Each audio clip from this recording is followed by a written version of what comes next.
Kemenangan Gabungan Rakyat Sabah GRS dalam pilihan raya negeri PRN Sabah membuktikan rakyat mahukan kepimpinan yang selari dengan kerajaan persekutuan. Menurut penganalisis politik Profesor Dr. Awang Azman Awang Pawi, keupayaan kerajaan negeri sebelum ini dilihat lebih terhad jika dibandingkan dengan keupayaan kerajaan persekutuan dalam pembangunan negeri itu. Jelasnya, dasar pemulihan ekonomi yang diperkenalkan oleh Perdana Menteri Tan Sri Muhyiddin Yassin juga antara faktor kemenangan GRS. Bukan sahaja golongan B40, M40, T20, semua lapisan itu mendapat tempiasnya. Jadi dasar ini betul-betul memberikan impak kepada rakyat dari bawah, tengah sampai ke atas.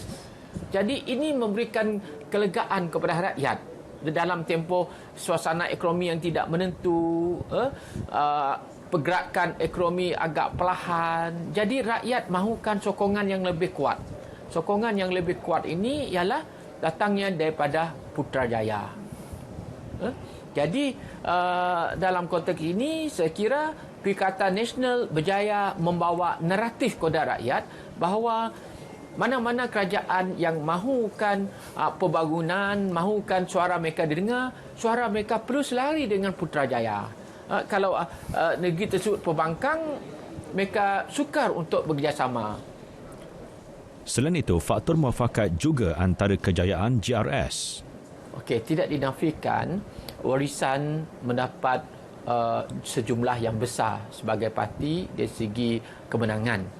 Tapi kita kena ingat juga, pada pilihan raya umum 2018, UMNO merupakan parti yang terbesar dan memenangi banyak kerusi. Tapi tetap kalah sebab sekutu mereka tidak dapat memberikan prestasi yang baik. Sama juga dalam konteks negeri Sabah. Misalnya, warisan mengharapkan UPKO untuk menang. Tapi tak semua kerusi dapat dimenangi. Jadi dalam konteks ini kita kena ingat yang memenangkan Gabungan Rakyat Sabah ini ialah muafakat. Muafakat di antara parti-parti yang lain. Dan mereka tidak tamak dari segi agihan kursi.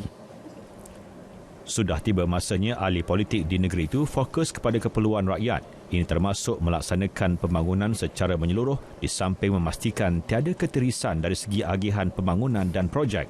Justru pemimpin perlu menunjukkan prestasi yang baik serta bebas konflik supaya terus diterima rakyat.